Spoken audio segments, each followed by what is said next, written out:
2026 চলে আসার আগে আমাদের নিজেদেরকে পরিবর্তন করতে হবে।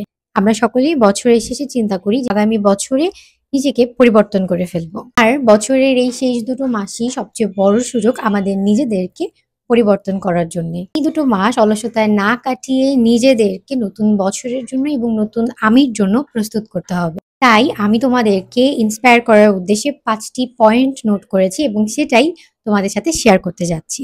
নাম্বার 1, মাইন্ডসেট করা। তোমার আগে এটা বিশ্বাস করতে হবে তোমার মধ্যে সেই পাওয়ারটা আছে যে তুমি তোমার নার্ভসটাকে কন্ট্রোল করতে পারবে। আর তুমি অবশ্যই একটা ডিসিপ্লিন লাইফ মেনটেন করতে পারবে।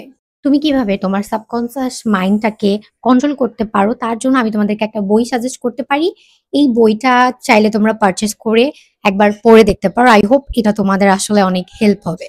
নাম হচ্ছে the power of your subconscious mind. এটা হচ্ছে বাংলা ভার্সনে এসছে, এটার ইংলিশ ভার্সনও আছে। যার যেটা সুবিধা হয় সেটা তোমরা পারচেজ করে নিতে পারো। Number 2, believe in your self. আমাদের মধ্যে এরকম অনেকেই আছে তারা মনে করে তারা যে ইনডিসিপ্লিন লাইফটা লিড করছে সেটা থেকে সে আর কখনো বের হয়ে আসতে পারবে না। এটাই হচ্ছেন তার লাইফ। অন্য কারোর মধ্যে তারা ভালো স্কিল দেখলে তাদেরকে বাহবা দেয় আর বলে যে তোমার মতো এত বুদ্ধি তো আমার আসলে নাই। আপু, তুমিও একজন মানুষ, উনিও একজন মানুষ। সো উনি যদি পারে তুমি কেন পারবে না? উনি কিন্তু ওনার স্কিল নিয়ে জন্মায়নি। অনেক স্কিল আমরা নিজেরা নিজেদের মধ্যে ট্রাই করে শিক্ষা নিয়ে আসলে অর্জন করে থাকি। ওই মানুষটিরও একটি স্কিল অর্জনের পিছনে অনেক সময় দিতে হয়েছে, অনেক পরিশ্রম করতে হয়েছে। হয়তো যেই সময়টা তুমি মোবাইলের রিলস দেখে অলসতায় কাটাচ্ছিলে সেই সময়টায় সে তার স্কিলের পিছনে সময় দিচ্ছিল।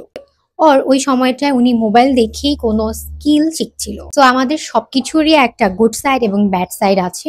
ডেফিনেটলি আমরা গুড সাইডটাকেই আসলে চুজ করব। Number 3, investing yourself. ছোটবেলা থেকে আমার শেখার আগ্রহটা অনেক বেশি ছিল এবং ছোটবেলা থেকে আমি কিছু না কিছু শিখছি এবং এখনো আমি শেখার পেছনে ইনভেস্ট করি। আমি মনে করি যেই টাকাটা আমি সেভিংস এর জন্য রাখবো তার থেকে অল্প কিছু যদি আমি আমার নিজের পেছনে ইনভেস্ট করি সেটা আসলে আমার সবচেয়ে বড় সম্পদ। মনে রাখবে তোমার আর্থিক সম্পদ ফুরিয়ে যেতে পারে বাট তোমার জ্ঞান আর শিক্ষা ফুরাবে না। জ্ঞান, শিক্ষা, সৃজনশীলতা থাকলে তুমি তোমাকে আর্থিকভাবে স্ট্যাবল করে ফেলতে পারবে।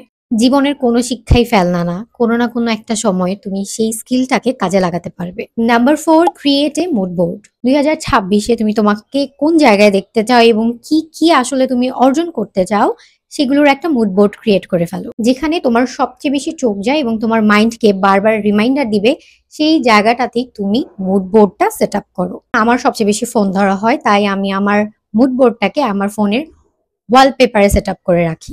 Number 5 and most important, priority list create করো। তুমি তোমার সাপ্তাহিক রুটিনটা তোমার প্রায়োরিটি লিস্ট ওয়াইজ সাজাও। সাপোজ তুমি তোমার ক্যারিয়ার ব্রাইট করার জন্য ফ্যাশন ডিজাইনিং এবং স্পোকেন ইংলিশটা শিখতে চাচ্ছ, পাশাপাশি এক্সারসাইজ, গুড ফুড হ্যাবিট তুমি ডেভেলপ করতে চাচ্ছ।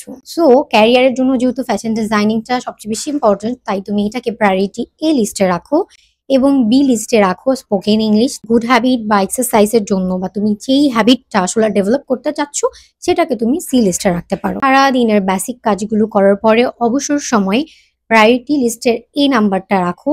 তারপর তোমার টাইম ওয়াইজ তুমি বি, সি এভাবে করে তোমার সাপ্তাহিক রুটিনে কাজগুলোকে প্রায়োরিটি দাও। প্রায়োরিটি লিস্ট শুধুমাত্র স্কিলের জন্য না, সব কিছুতেই আমাদের অ্যাপ্লাই করা উচিত। এটা তোমাকে শিখাবে কোথায় কতটুকু তোমাকে প্রায়োরিটি দিতে হবে। আমরা যেটা করি, আমরা সবকিছু একসাথে শুরু করে ফেলতে চাই, পরে আর আসলে কিছুই করা হয় না।